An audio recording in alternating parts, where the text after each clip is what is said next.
Regarding Iran, I didn't mention Iran, although it's a major player, but in this regard of the Sunnite radical Islam, they are not relevant. They are relevant in other arenas regarding the Shiite radical Islam. And this is not the case with Lashkar-e-Taiba,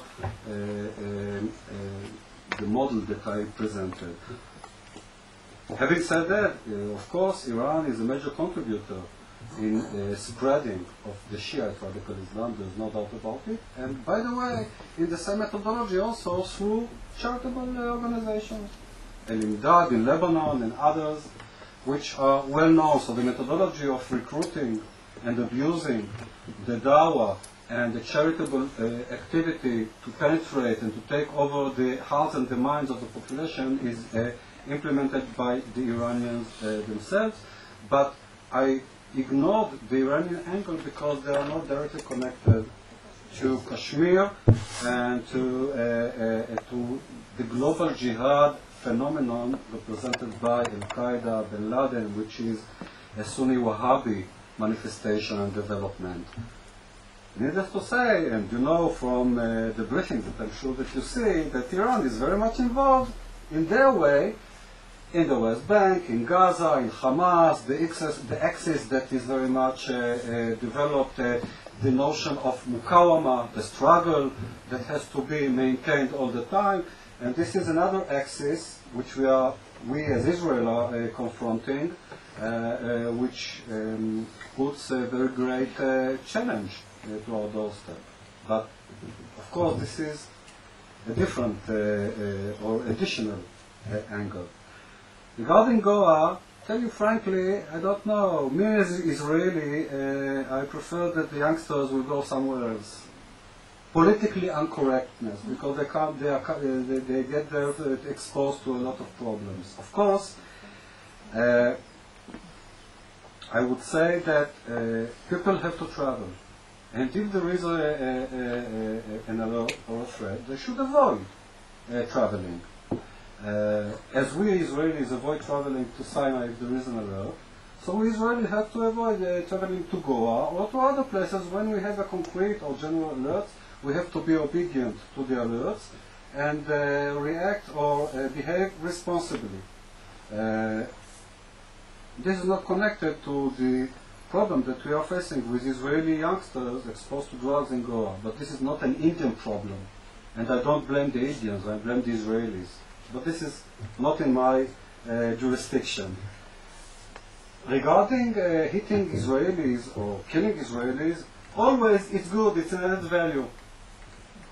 Even if you don't intend in your preparation stage to hit Israelis and you go to a target which is inhabited by Western in general, because this is the pattern of the global jihad, attacking Western interests and so forth, objects of high value and very prestigious, especially the media and so forth. Of course, that if Israelis are being hit, it's another value. It gives another element of success. No doubt in my mind, when I read the reports and so forth, and now it's been established, that the Chabad house in Mumbai was intentionally picked as a target. And once again, it demonstrates the global jihad ideology. You see the Taj Mahal, you see the Obori, you see the Chabad, and now you go back to the ideology and you say, okay, the jihad against the Crusaders and the Jews. Does it fit to the model? It fits. In addition, economic jihad.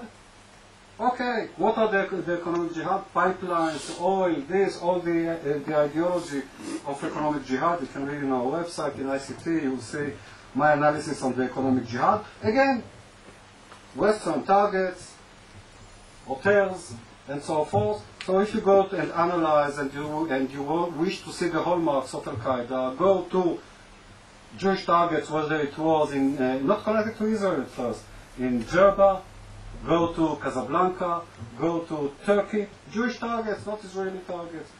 High Western stylish, go to Marriott hotels, go to other well-known brands, and this is attacking the brands and so forth. So even within this perspective, you see that this is a global jihad, the ideology, the nature of picking the targets.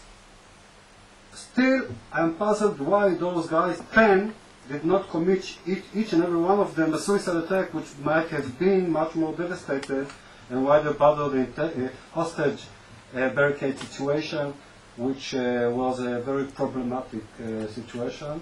Although they maybe have known that they will not get out of it, but still it's not what we call suicide attack by pressing a button, and the success of the attack is by the very explosion of the perpetrator himself, and this was not the case. Yes, sir. Sanjuga from Romanian News Agency. Would you speak into the microphone, please, so we have it for the transfer? Time for just a couple of questions, and then we're running a little bit late.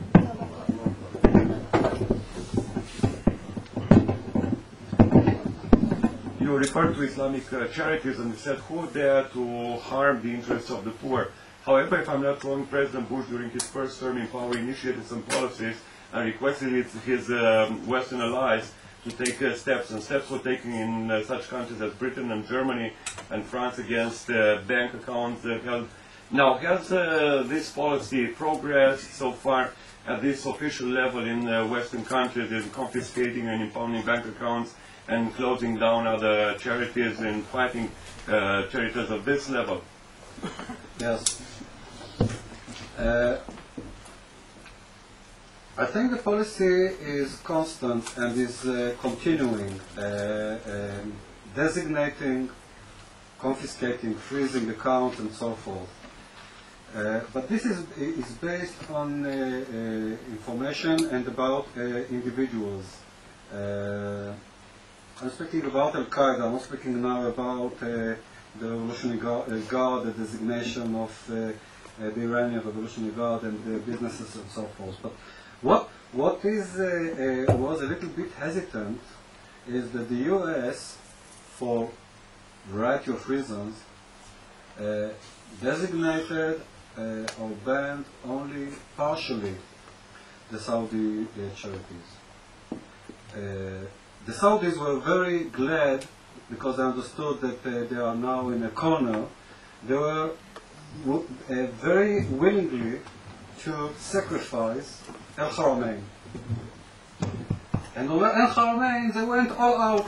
It was banned, it was dismantled, and so forth. But the other charities were not. So you have the closure of IRO, the International Islamic Relief Organization, let's say in the Philippines, because they were connected directly to Jamal Khalifa and his activity in Southeast Asia. But in general, the IRO still is operating. WAMI is still operating, including in Gaza. WAMI and the IRO, with officers and so forth. So this is a kind of hesitating tango between the international community that understands the gravity and the problem with those charities and the Saudis. How to deal with the Saudis. Those charities change names, and you find them also active in other parts of the world, conflict zones, jihadic zones, and still being active. And unfortunately, nothing concrete is being done. It was not an all-out campaign to demolish, to dismantle all those charities. It was very, choosy, with a lot of caution, and that's why the general perception of the Saudis in this regard, they can get out of it. It's not a problem. We'll make what we need to make. We'll make a nice counter-terrorism conference in Mecca, in Jeddah, if I remember correctly, with a lot of pyrotechnic after 2003, and that's it. They didn't do anymore, and I was quoted by the agencies, and maybe I was harsh, but I think this is the situation. this is a double-faced policy by the Saudis. Whether you are on this side or on that side, they are trying to hold the stick in the middle. As we say in Arabic, hamil al-asai bin nus, holding the stick in the middle. And sometimes we are paying a price. Yoni, we're going to have just a couple more questions. I'm just going to throw in a quick one that Sure. maybe is some interest to perhaps some diplomats and some media folks here. There's a very, very active debate right now in Europe and the United States that Hamas can be dealt with diplomatically. That perhaps the clock can be turned back on Hamas to encourage a reconciliation between Fatah and Hamas, to create some sort of diplomatic agenda between those two as sort of a unified Palestinian front for diplomatic advancement.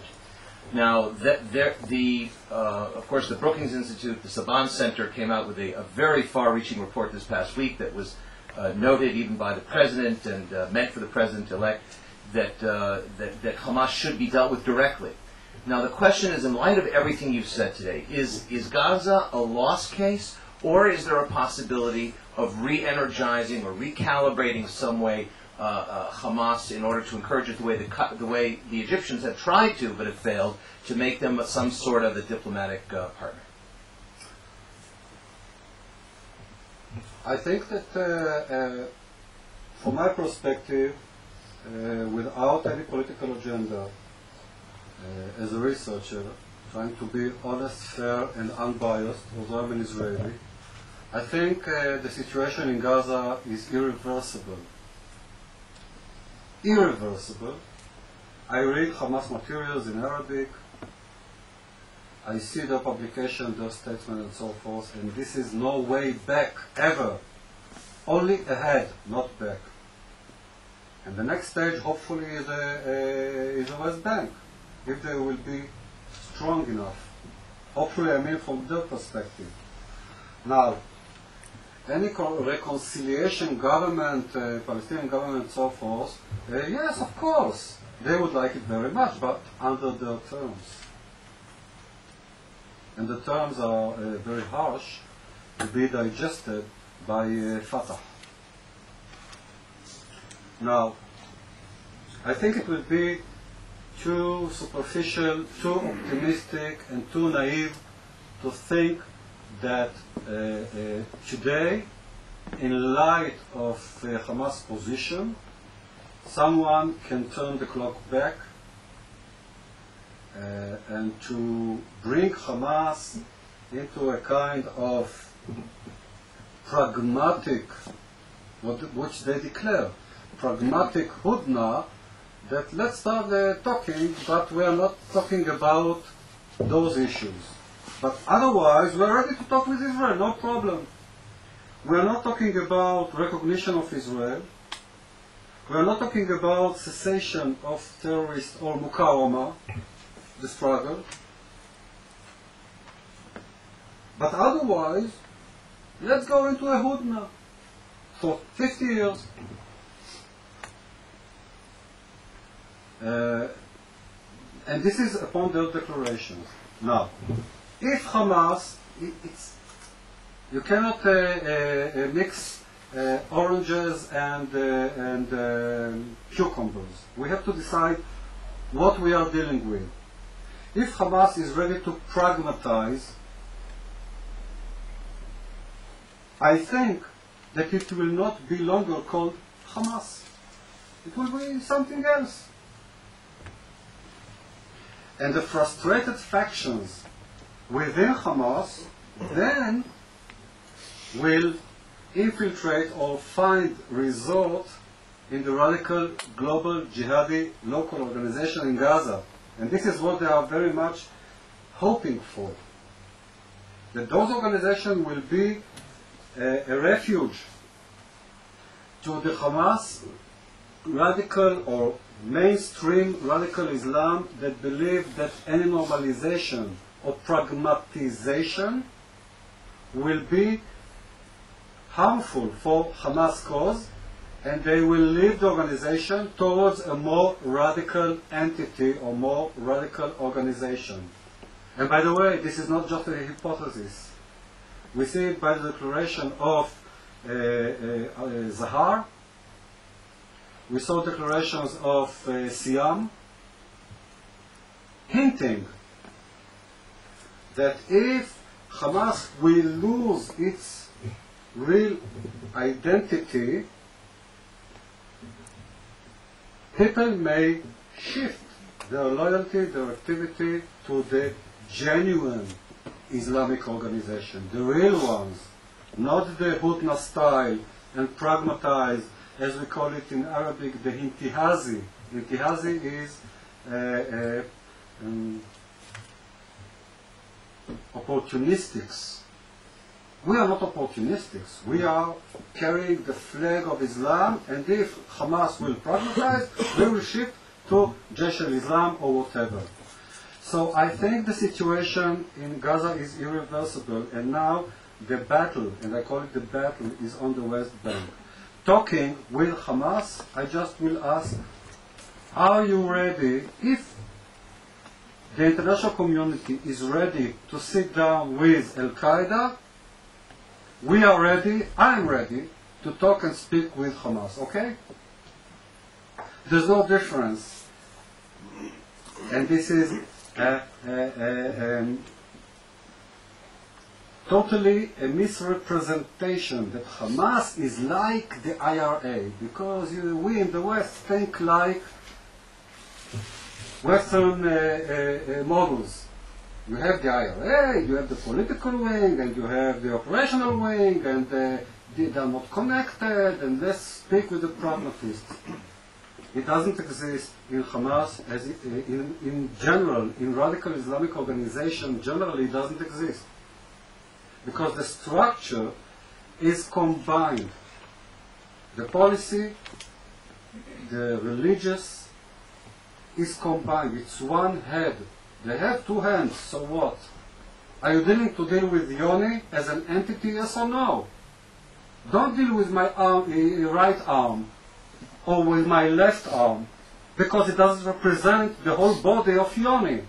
And this is exactly unnatural division that Hamas was shaping, and unfortunately many people in the West fall into this trap. And I say, if the US is ready to give Al-Qaeda the right to conduct elections, free democratic elections to Al-Qaeda, and negotiate with them, so let's do it. We saw what happened in Gaza and in the West Bank in light of the American pressure on the Israeli government to conduct free democratic elections, and what was the outcome. And now we are very much confronting this bad situation. So I think, to sum up with a long answer, a very short question is that I'm not a question of optimistic or pessimistic. I think it's unrealistic to conduct such a path, and I think that at the end of the day it will be a big disappointment to those who believe that this is the right way to conduct business, especially here in the Middle East. Thank you, Yoni. I'm going to publicly stop it there, and thank you, as we're running 25 minutes late. For those of you who would like to ask Yoni, you probably can come up. We'll give him a round of applause for a wonderful presentation.